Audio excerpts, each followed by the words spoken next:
Assalamualaikum warahmatullahi wabarakatuh.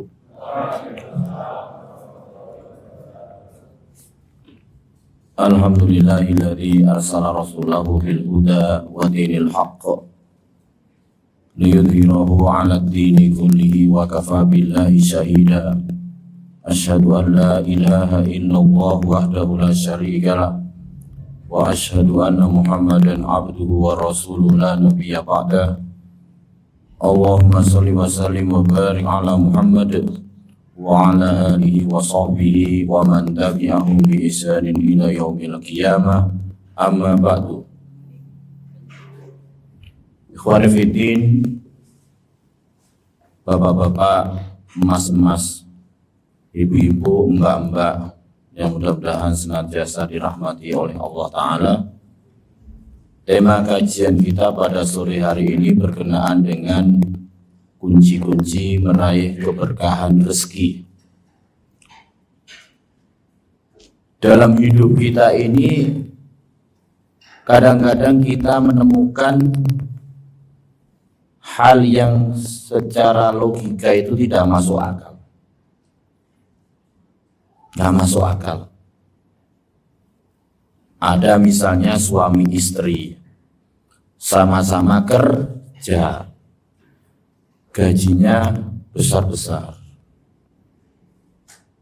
tapi dalam prakteknya kehidupan mereka itu kadang-kadang tidak sesuai diharapkan. Masih kekurangan lah, banyak utang lah, hidupnya nggak bahagia lah, nggak tentram lah. Padahal tadinya mereka pikir kalau duitnya banyak, hidupnya bisa seneng, bisa bahagia, apalagi suami istri kerja. Tapi di sisi yang lain kita kadang melihat dalam satu keluarga yang kerja cuma suaminya, istrinya di rumah aja mengurus keluarga dan anak-anak yang kadang-kadang anak-anaknya masih kecil-kecil, misalnya banyak. Tapi kita lihat kok keluarganya tentram, damai, utang nggak ada karena nggak ada cicilan. Nah, itu kadang-kadang yang mengusik pikiran kita. Kok aneh ya? Kok nggak sesuai dengan logika gitu loh. Itulah dia. Keberkahan rezeki itu nggak bisa dihitung dengan matematika. Kadang-kadang nggak sesuai dengan nalar dan akal pikiran kita. Seperti mana rezeki itu juga tidak seperti yang dipahami oleh kebanyakan kita. Kalau kebanyakan kita, rezeki itu apa? Gaji yang besar, THR, bonus, ya kan? Warisan nih, yang pulang kampung nanti lebaran niatnya diluruskan, jangan hanya pengen dapat warisan. Masuk pulang kampung pengen dapat warisan, padahal orang tuanya masih hidup, kok warisan sih? Ngapain pulang? Mau bagi-bagi warisan? Mau udah meninggal? Belum, dan orang belum kok warisan. Luruskan niat. Jadi rezeki itu bukan hanya sekedar harta, kesehatan rezeki, ya, keselamatan juga rezeki, selamat dari bahaya musibah itu rezeki, keamanan rezeki, kebahagiaan hati itu juga rezeki, hidayah, taufik itu rezeki yang paling besar. Tapi kalau orang menganggap rezeki itu hanya harta yang jumlahnya banyak, bukan yang berkah, berarti Bill Gates ya, itu berarti rezekinya banyak. Berarti dia diberi rezeki oleh Allah Ta'ala yang banyak. Berarti Nabi Shallallahu Alaihi Wasallam yang hidupnya rumahnya itu hanya berapa kali berapa. Bahkan Nabi itu kalau sholat di rumah sujud, Aisyah itu di depan lagi tidur, kakinya harus ditekuk karena nggak bisa sujud. Perlengkapan nggak ada, emang Nabi punya kulkas, apalagi freezer, nggak ada. Kompor gas aja nggak ada. Emang Nabi punya ini pemanggang roti? Nggak ada. Tapi kalau kita melihat rezeki itu adalah dari sisi yang lain, Nabi Shallallahu Alaihi Wasallam adalah orang yang paling berkah rezekinya. Dari situlah kita harus berpikir, oh ternyata rezeki itu bukan hanya sekedar uang yang banyak. Gaji kalian nggak naik juga kalau berkah itu rezeki, ya jangan minta nambah makanya. Yang penting berkah. Orang kepingin gajinya pada naik, saya kepingin turun aja. Loh kok kenapa pengen turun? Ya biar turun cair maksudnya. Karena nggak turun-turun, nggak cair-cair.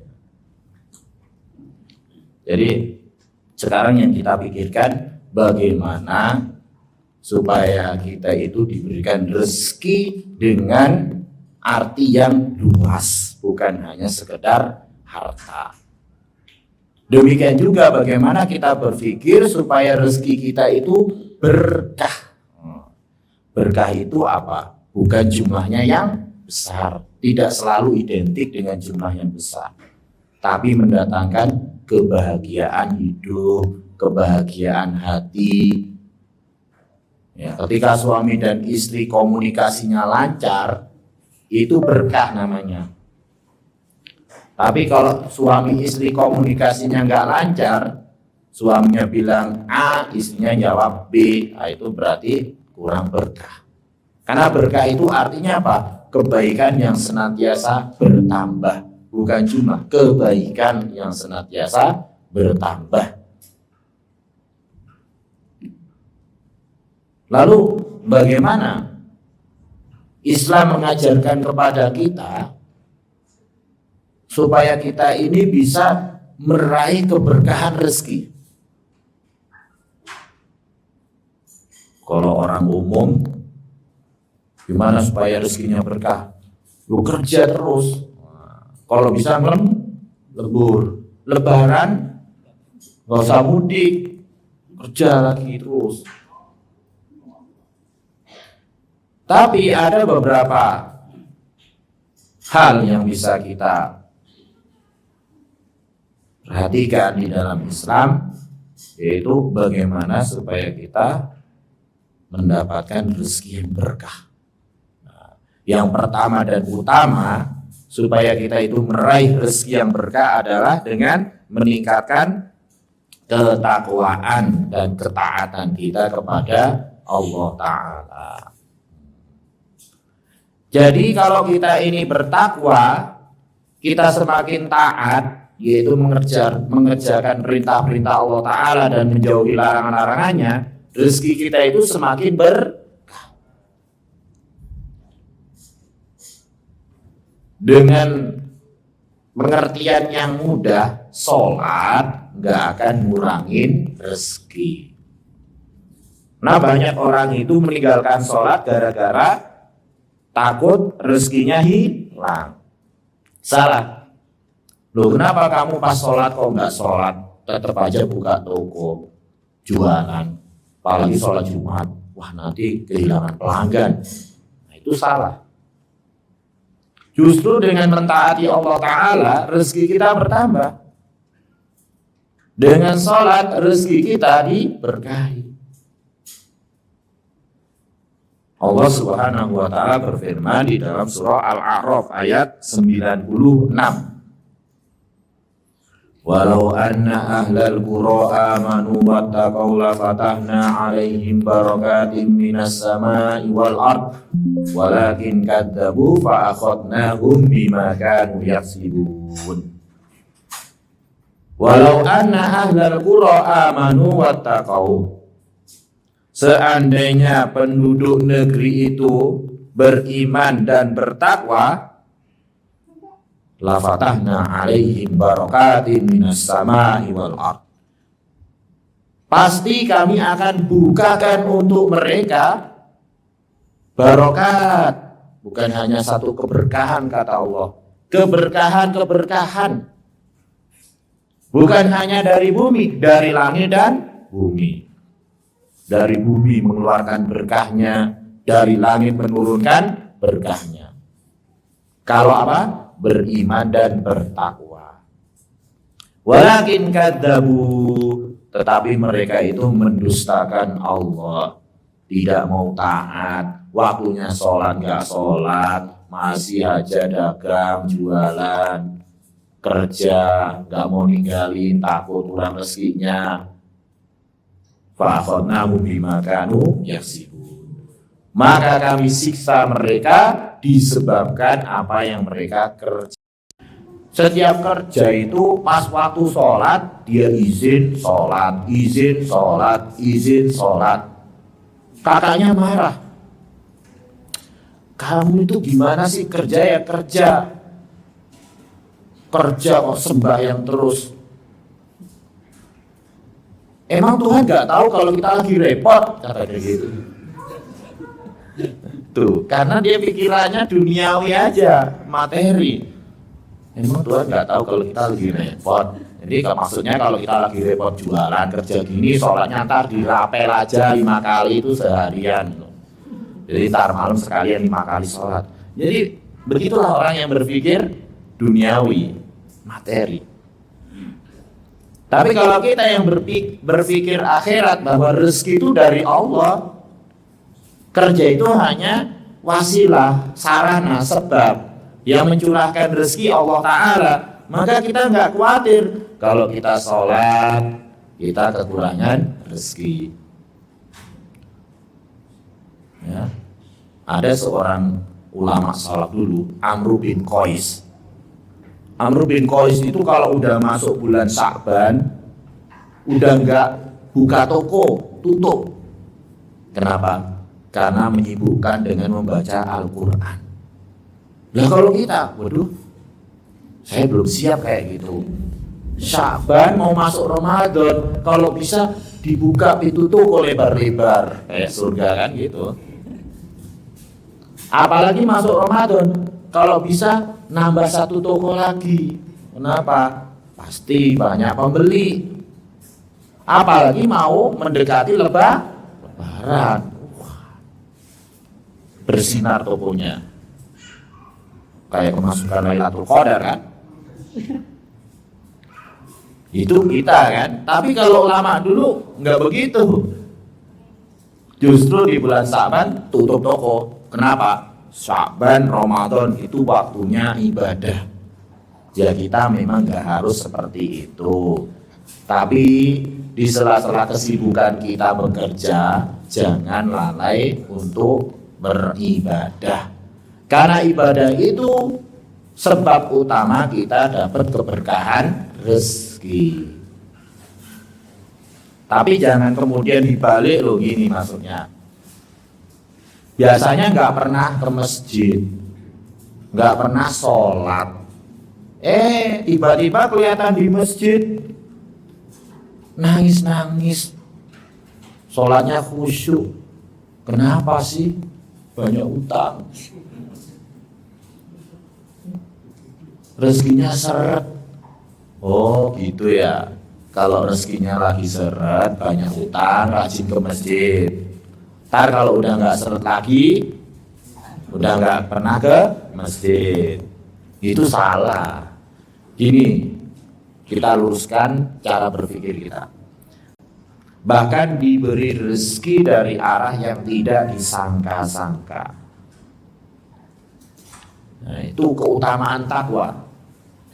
Dengan bertakwa kepada Allah, menjalankan perintah Allah, menjauhi larangan-larangannya, kita akan diberi jalan keluar dari segala masalah.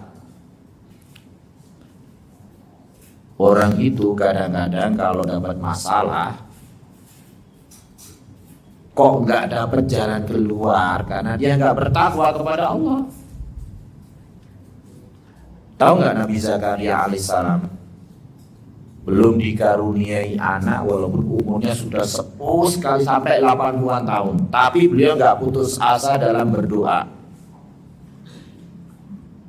Dikabulkan oleh Allah Ta'ala, dapat keturunan.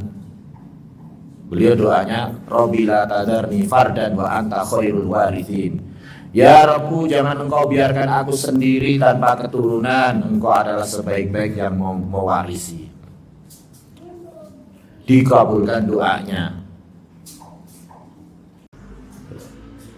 Jadi dalam kondisi masalah sebesar apapun, jangan tinggalkan ketakwaan dan ketaatan kita kepada Allah. Bahkan wa yarzuqhu min haitsu la yahtasib. Diberi rezeki dari arah yang tidak disangka-sangka, tanpa usaha, tanpa diharapkan, tanpa dipikirkan, datang rezeki. Sering nggak kita ngalamin seperti itu? Ya, karena kita yakin rezeki itu dari Allah. Gak selalu karena usaha kita. Lagi di rumah, hujan, deras, tiba-tiba ada yang ketuk pintu. Assalamualaikum, waalaikumsalam, ada apa? Ini tadi saya beli bakso kelebihan. Pernah gak kayak gitu? Nah, kita gak usaha, gak berharap sama sekali dalam hati, tiba-tiba datang rezeki. Itu menunjukkan apa? Rezeki itu dari Allah. Kadang-kadang Allah berikan rezeki kepada seseorang tanpa disangka-sangka. Itu yang pertama, takwa. Si panjang ya, harus di. Ibnu Abbas radhiyallahu anhu mengatakan, innal lil hasanati diya'an fil wajhi wa nuran fil qalbi wa sa'atan fil rizqi wa quwwatan fil badan wa mahabbatan fi qulubil khalqi. Ibnu Abbas radhiyallahu anhu mengatakan, sesungguhnya kebaikan itu ada sinar bagi wajah kita. Orang kalau sholat wajahnya bersinar walaupun nggak mandi. Tapi kalau nggak sholat, burem wajahnya walaupun mandinya di hotel, dirawat di salon, tapi nggak sholat. Ya. Keluar, bahkan diberi rezeki dari arah yang tidak disangka-sangka. Nah, itu keutamaan takwa. Dengan bertakwa kepada Allah, menjalankan perintah Allah, menjauhi larangan-larangannya, kita akan diberi jalan keluar dari segala masalah. Orang itu kadang-kadang kalau dapat masalah kok nggak dapat jalan keluar karena dia nggak bertakwa kepada Allah. Tahu nggak Nabi Zakaria alaihissalam belum dikaruniai anak walaupun umurnya sudah sepuh sekali sampai 80-an tahun, tapi beliau nggak putus asa dalam berdoa. Dikabulkan oleh Allah Ta'ala, dapat keturunan. Beliau doanya, Rabbi la tadarni fardan wa anta khairul warithin. Ya Rabbu, jangan engkau biarkan aku sendiri tanpa keturunan, engkau adalah sebaik-baik yang mewarisi. Terus bertambah. Ya, karena setiap kenikmatan itu ada kewajiban bersyukur. Tapi sayangnya banyak manusia ketika dia rezekinya bertambah justru tambah lalai. Ketika diuji dengan rezeki yang sedikit dia rajin sholat, Masya Allah. Ya enggak? Rezekinya bertambah malah jarang sholat. Seolah-olah dia sholat itu kalau lagi susah. Ya, jadi masjid itu dipenuhi orang-orang yang wah lagi ke masjid dia berarti lagi susah dia, gitu. Sampai-sampai bilang pokoknya kalau kalian mau lihat orang yang susah di masjid. Karena kalau nggak susah nggak ada di masjid. Ini salah, persepsi yang salah. Jadi bersyukur atas kenikmatan rezeki berapapun. Yuk. Jangan mengucapkan alhamdulillah tapi hatinya gersuloh, tahu nggak? Istri, para wanita. Para wanita itu mohon maaf ya, kenapa mohon maaf banyak disebutkan dalam hadis itu banyak penghuni neraka karena kurang mensyukuri pemberian dari suami. Ini bener loh hadis loh. Kalau nggak percaya tanya Pak Mustaqim.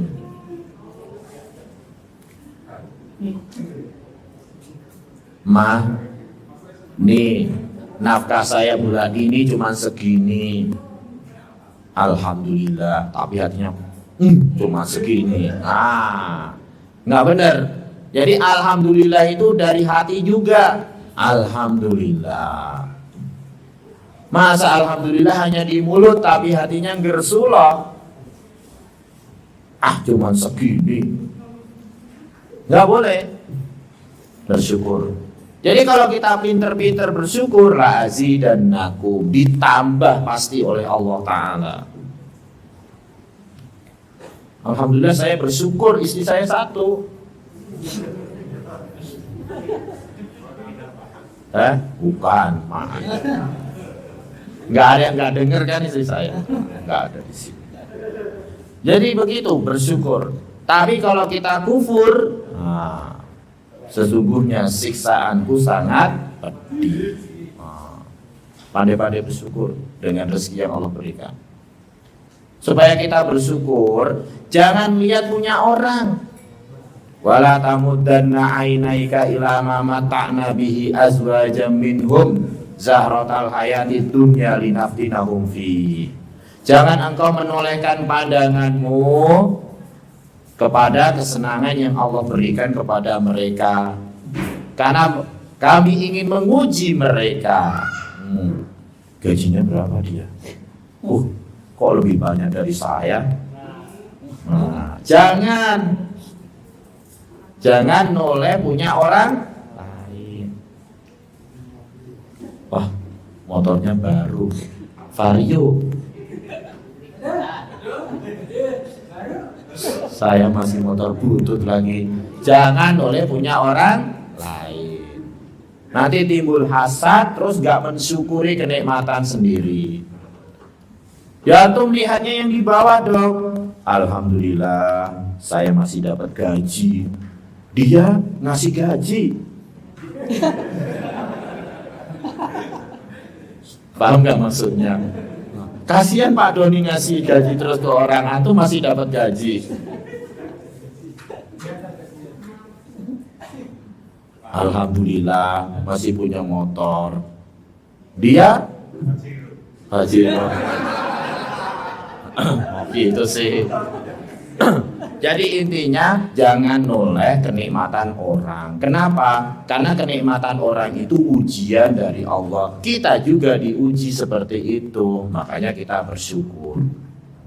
Ya. Kemudian sebab rezeki yang lain, sebab keberkahan rezeki yang lain, banyak baca Al-Qur'an. Karena Al-Qur'an itu berkah, apalagi di bulan Ramadan. Jangan sia-siakan waktu. Kalau lagi kosong di outlet, gak ada kerjaan, jangan main game. Peraih dulu main gamenya. Berarti ntar boleh dong habis Ramadan. Bukan gitu. Mulai dari sekarang kita kurangi, berhenti, supaya nanti seterusnya bisa berhenti. Kalau nanti antum pikirnya begitu kayak anak saya, jangan begadang, jangan tidur malam. Berarti tidurnya besok pagi. Anak saya gitu enggak Bang? Jadi kalau kita bilang kalian gak boleh tidur malam-malam ya, baik ya, tidurnya besok pagi ya, malah begadang itu. Jadi jangan banyak main game. Yang putri jangan banyak drakor. Drakor itu candu loh. Ya enggak sih? Orang ngaji aja kadang nonton drakor, saya heran loh.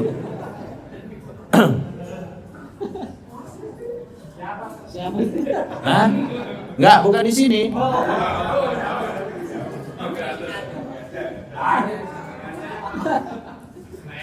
Jadi banyakin baca Al-Quran, apalagi di bulan Ramadan.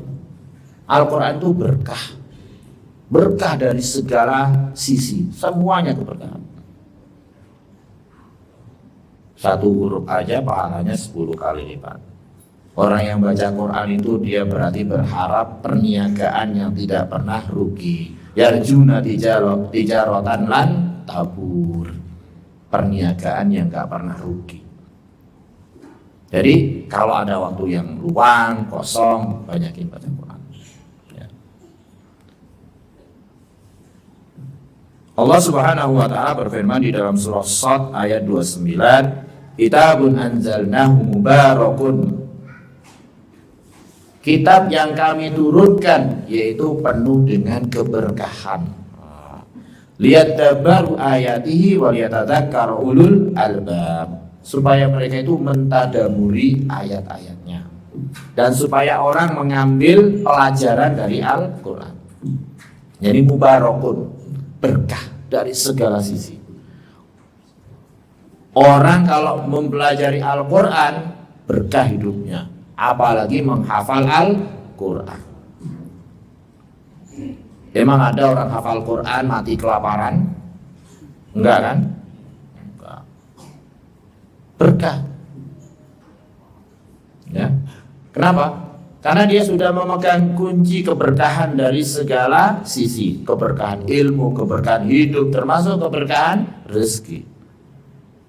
Jadi kalau antum punya anak nanti, ya kan, kirim ke sekolah tahfiz Quran. Jangan saya ntar pengen anak saya dokter, saya pengen anak saya insinyur. Nanti itu yang penting Quran dulu. Setelah dia menguasai Al-Quran, silakan milih. Kalau dia jadi dokter yang berkah, karena dia sudah pegang Al-Quran. Insinyur yang berkah, karena sudah pegang khairukum man ta'allamal Qur'an wa 'allamahu, kata Nabi sallallahu alaihi wasallam. Sebaik-baik kalian adalah yang mempelajari Al-Qur'an dan mengajarkannya. Sebaik-baik kalian, yang terbaik. Jadi Al-Qur'an adalah sumber keberkahan rezeki. Oleh karena itulah Abu Hurairah radhiyallahu anhu mengatakan, rumah yang dibacakan di situ Al-Quran, maka keluarganya menjadi lapang.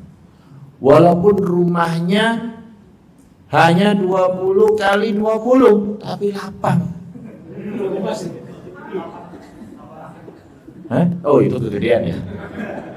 Walaupun rumahnya hanya petakan, satu kamar, tapi di situ dibacakan Al-Quran terus, hidup keluarganya lapang. Jadi yang bikin lapang itu bukan luasnya, tapi hatinya. Ada orang rumahnya gede banget kayak istana, tapi hidupnya nggak lapang, hatinya nggak lapang. Kenapa? Berantem terus. Istrinya kerja, suaminya kerja. Kalau ketemu, perang dunia. Akhirnya kabur suaminya. Kaburnya kemana? Ke diskotik.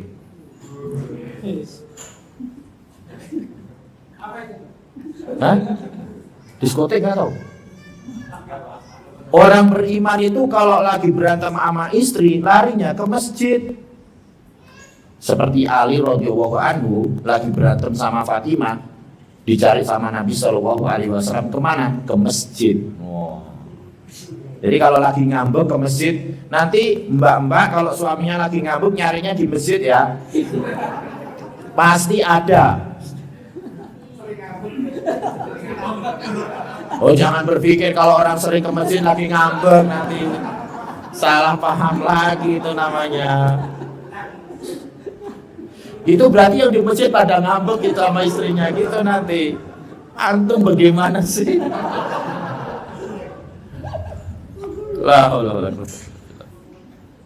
Ya, rumah yang dibacakan di situ Al-Quran keluarganya lapang, kata Abu Hurairah radhiyallahu anhu. Kebaikannya senantiasa bertambah dan dihadiri oleh malaikat dan setan pun kabur. Tapi kalau nggak pernah dibacakan di situ Al-Quran, malah disetel dangdut terus.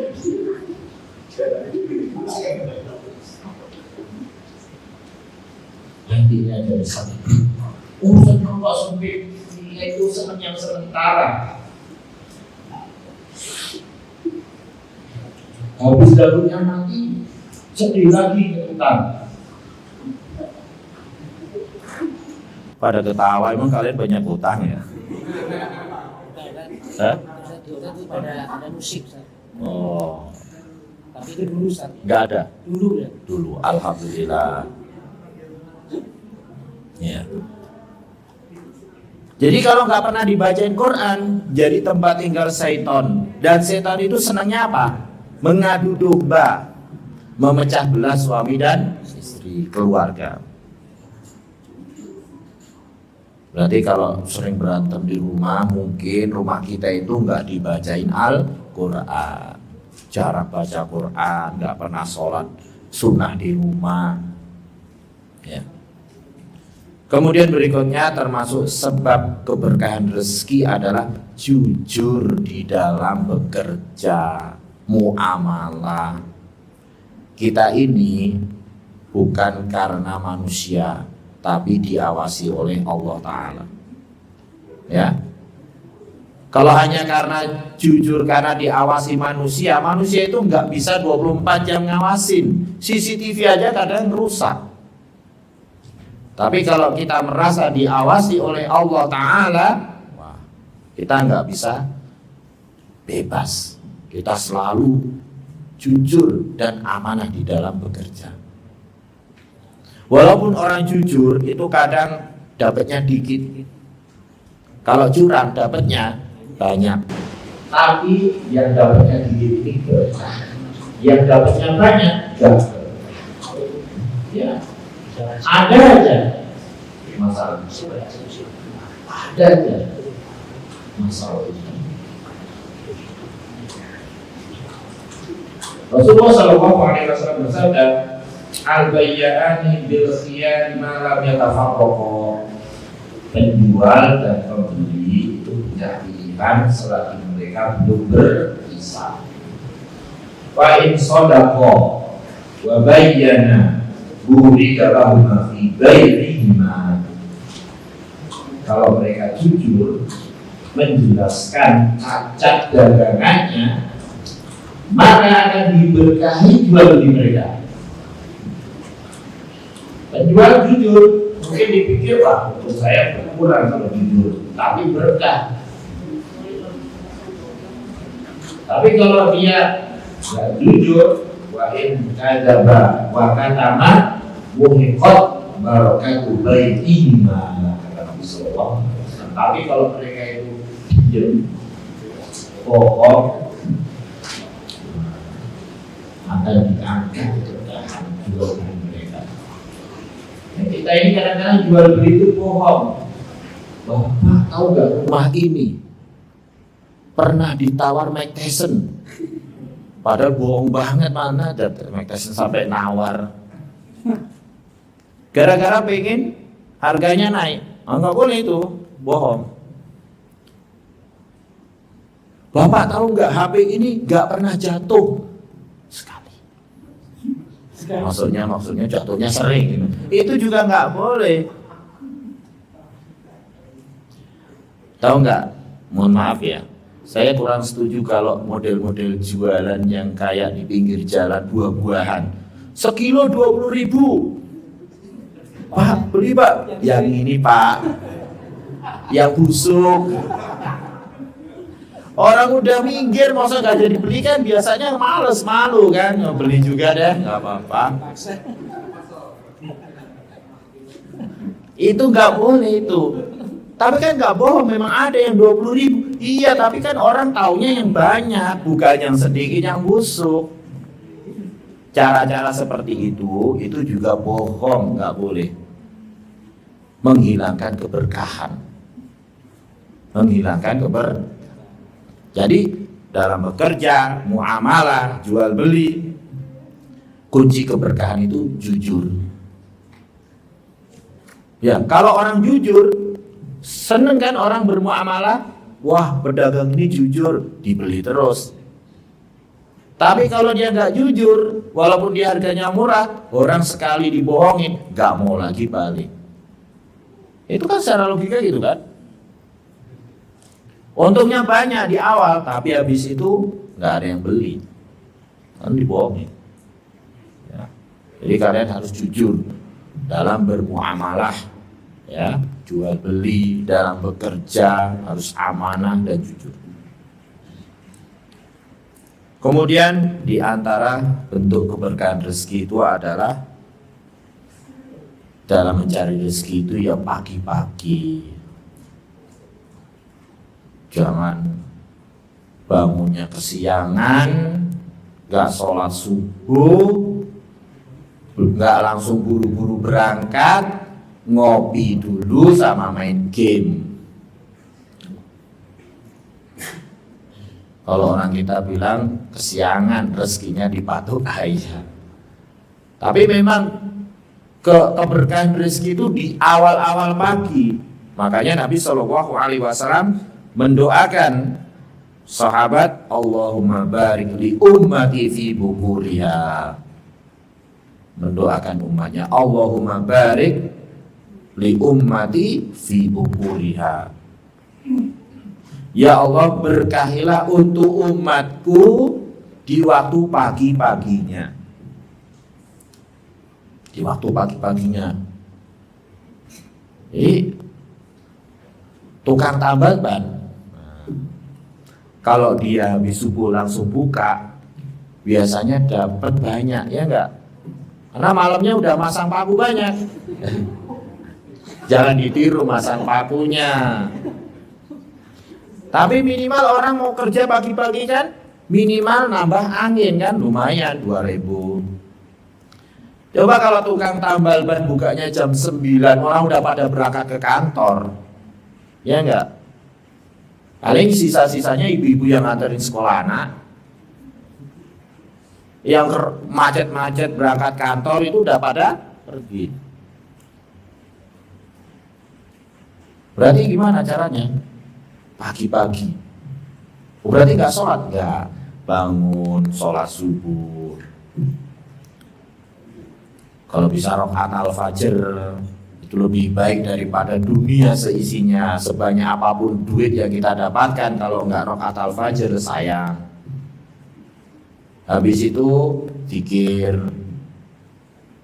pagi petang, baca Quran kalau bisa. Kalau nggak ngantuk banget, jangan tidur lagi. Ya, siap-siap berangkat kerja. Jangan begadang sampai malam.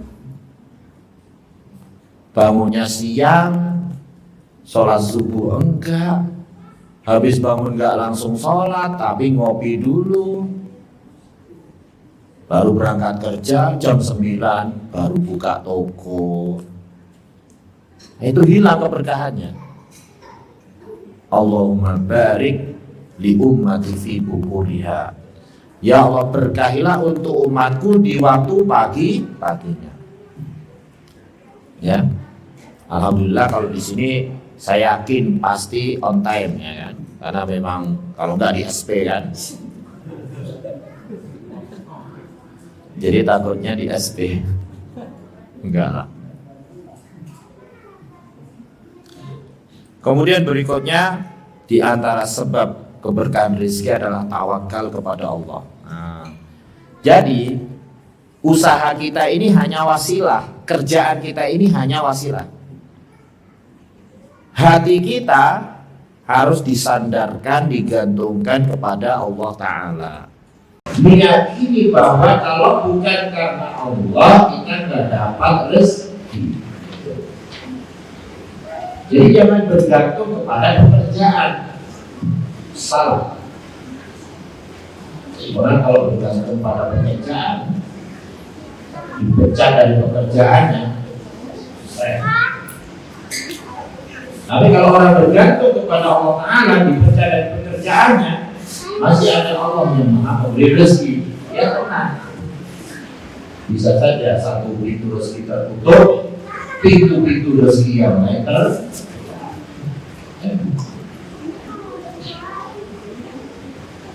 contoh lah keluarga Pak Doni, ya Pak Doni. Mas Agus itu dulu kerja di PT ya, masih keluar dari PT malah kaya-kaya kan. Makanya yang kerja di PT harus bisa keluar. Jadi kita nggak tahu, ya kan, rezeki kita itu kadang-kadang bukan dalam pekerjaan yang sangat kita harapkan. Ya enggak? Tapi makanya jangan bergantung kepada manusia, jangan bergantung pada pekerjaan, bergantung tawakal kepada Allah. Dari kampung ngerantau, sudah punya nomor telepon temennya sukses. Janji kesini aja, nanti saya kasih kerjaan deh. Jadi berharap banget sama temennya ini. Nyampe di kota, ya kan, turun dari bis, ya kan, naik ojek ke rumah temennya, tutup, assalamualaikum, waalaikumsalam. Siapa? Temenmu. Temen. Bukannya kemarin kamu yang ngasih nomor saya masih nyimpen di nomornya. Kamu katanya bilang suruh kesini. Waduh, maaf ya, kayaknya nggak bisa deh.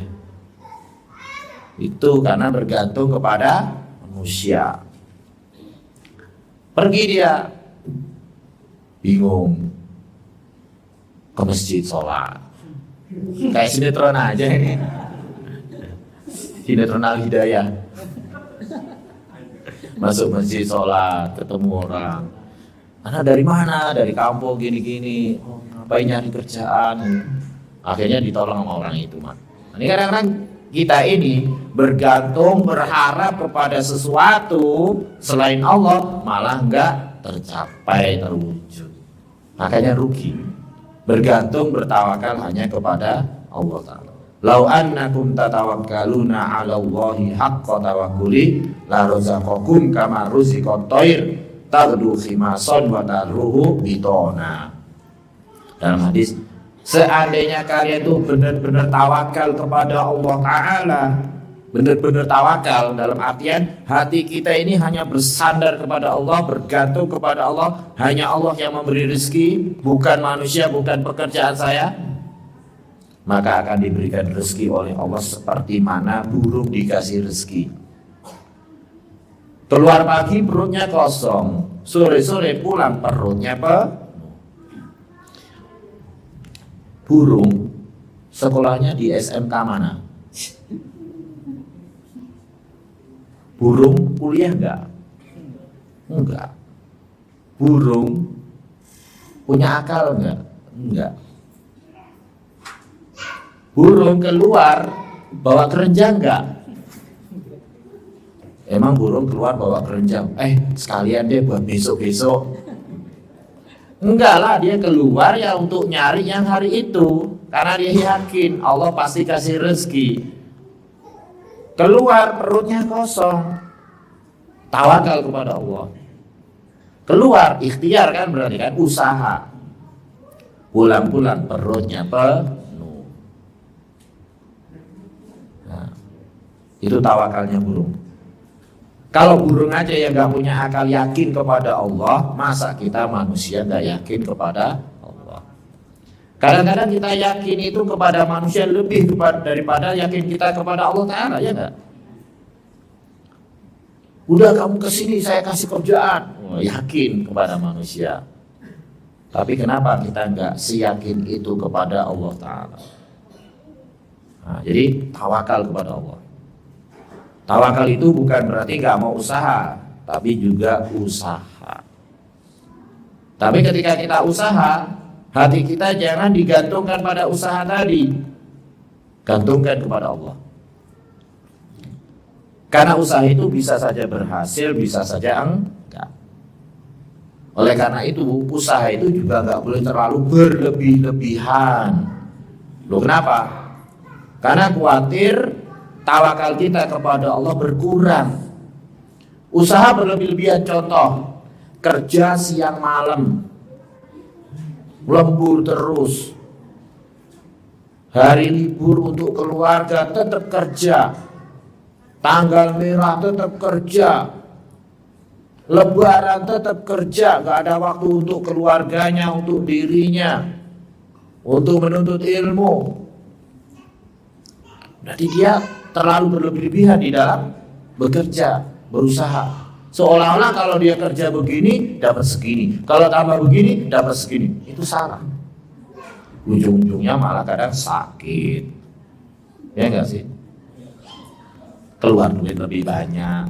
Atau kalau nggak keluar duit banyak, jadi libur nggak kerja berapa hari. Ya. Jadi usaha itu disyariatkan, tapi juga nggak boleh berlebihan. Nggak boleh berlebihan.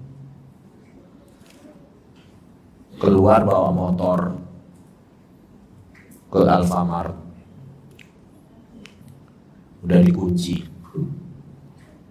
digembok, dirantai, anaknya suruh nunggu. Masuk Alfamart masih takut aja, jangan-jangan hilang ini. Wah, sayang kalau motornya hilang. Loh, bukannya anaknya yang hilang. Itu namanya usahanya berlebih-lebihan. Ya cukup lah kunci setar kalau mau diusaha. Ini enggak, digembok, dirantai, anaknya suruh nungguin, masih aja takut. Orang itu kalau bersandar kepada sesuatu, tidak tawakal kepada Allah, tetap aja merasa kurang dan takut. Ya. Karena dia bersandar kepada benda, bukan kepada Allah Ta'ala. Nah, jadi tawakal kepada Allah itu sumber keberkahan rezeki. Wa may yatawakkal 'ala Allahi fahuwa hasbuh. Allah Ta'ala berfirman, barang siapa yang bertawakal kepada Allah, maka Allah akan memberikan kecukupan. Jadi kecukupan itu dari Allah. Kecukupan itu bukan karena jumlah yang banyak.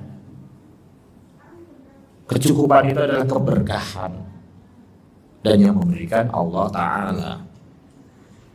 Ya, maka kita bersandar tawakal kepada Allah Ta'ala.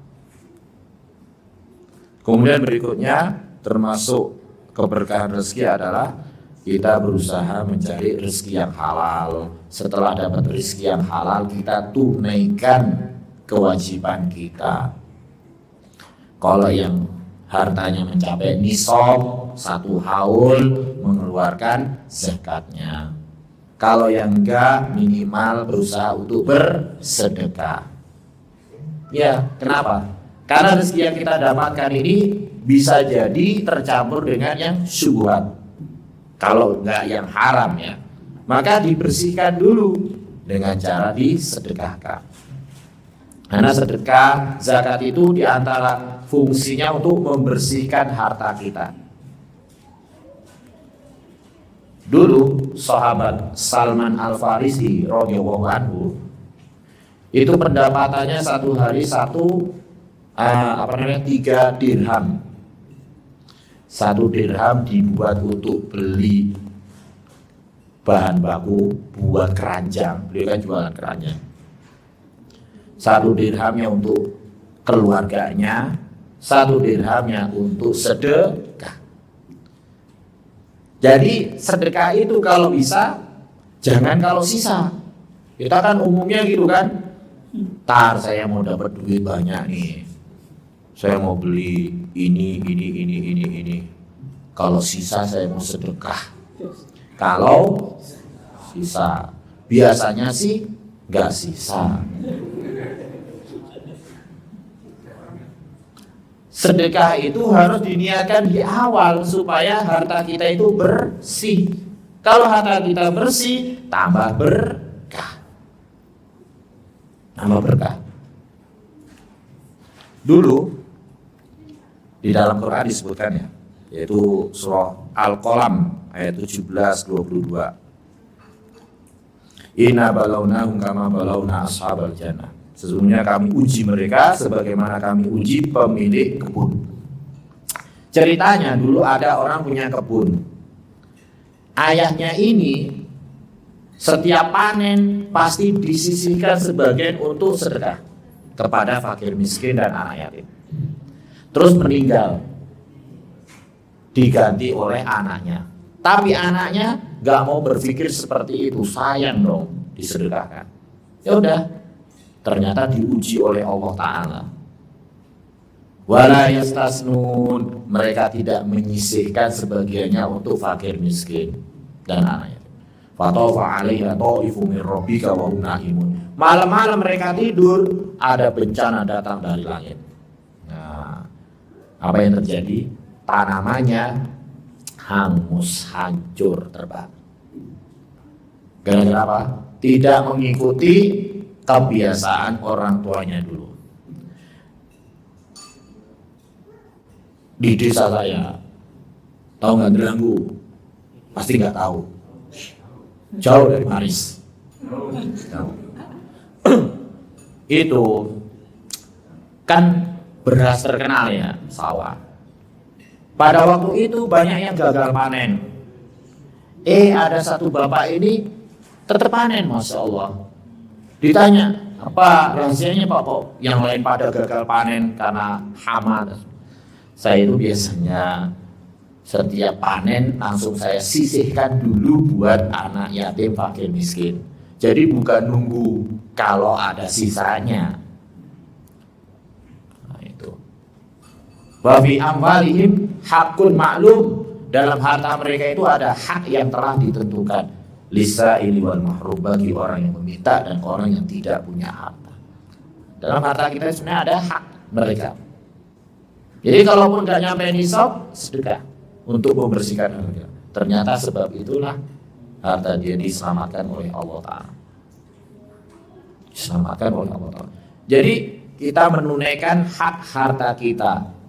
Bukan kemudian kita dapat banyak, kemudian sesuka kita menggunakan tanpa memikirkan fakir miskin, anak yatim. Antum yang merasa saya belum kaya, tetap bersedekah sesuai kemampuan. Sesuai kemampuan. Ya. Kalau sahabat dulu, Masya Allah sedekahnya, Masya Allah. Utsman bin Affan, waktu Nabi dan para sahabat pindah ke Madinah, di Madinah itu jarang sekali ketemu sumur air tawar. Sumur air tawar, jarang. Kecuali satu, sumur yang dimiliki oleh orang Yahudi namanya Bi'ru Raumah. Orang Yahudi itu gak mau ngelepas kecuali dengan harga yang sangat mahal.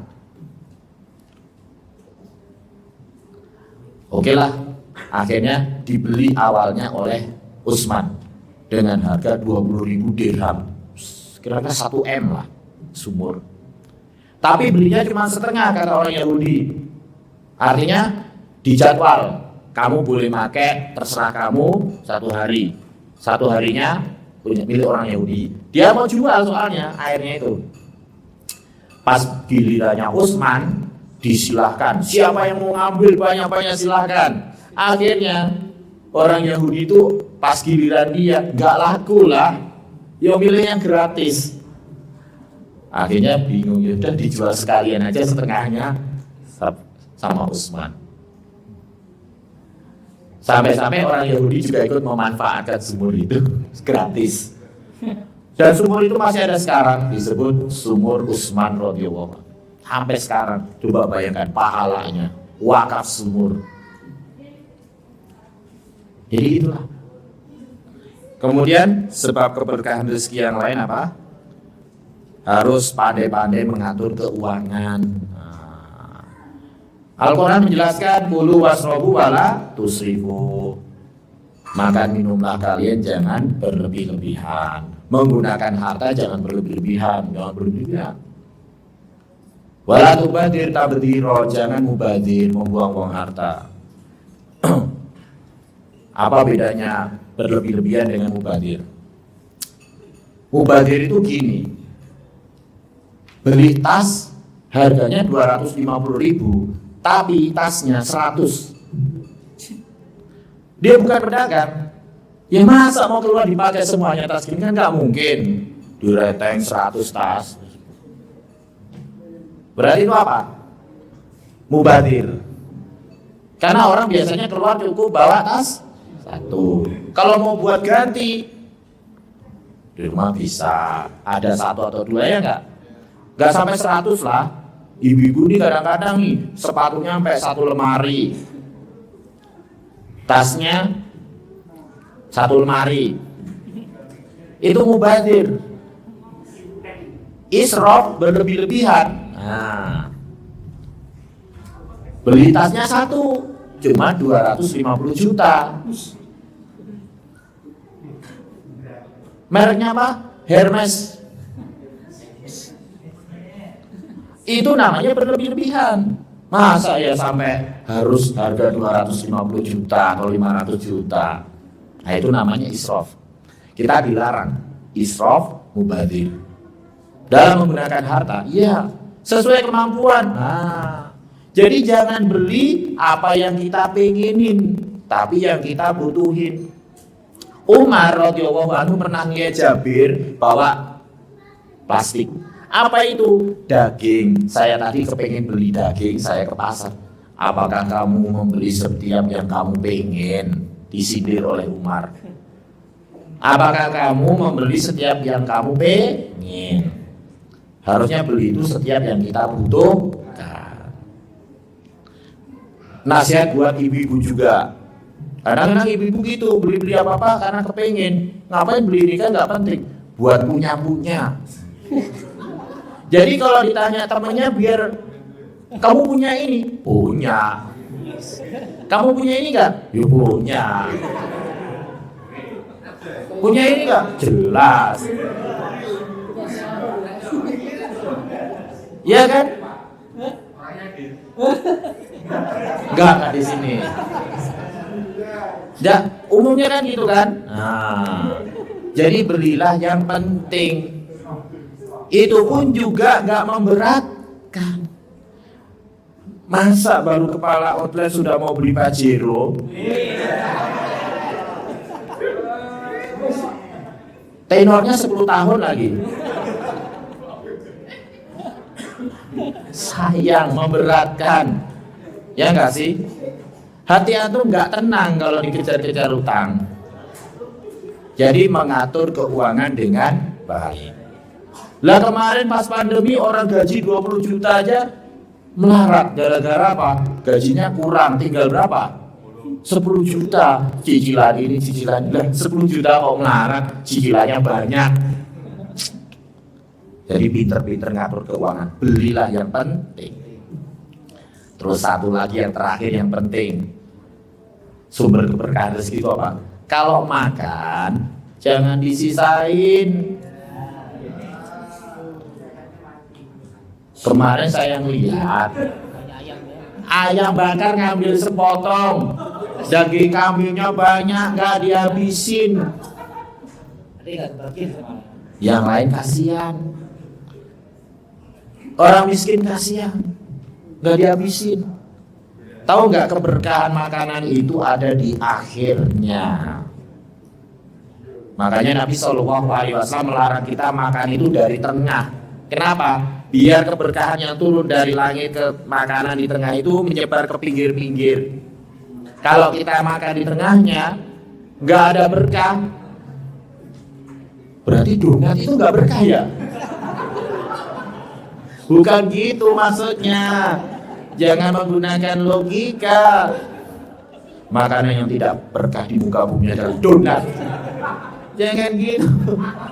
Kenapa? Karena nggak ada tengahnya, bolong. Emang ada hadis seperti itu anjuran supaya kita itu ngabisin makanan. Makan ya di pinggir dulu supaya berkah yang di tengah itu nggak habis. Terakhir baru ngabisin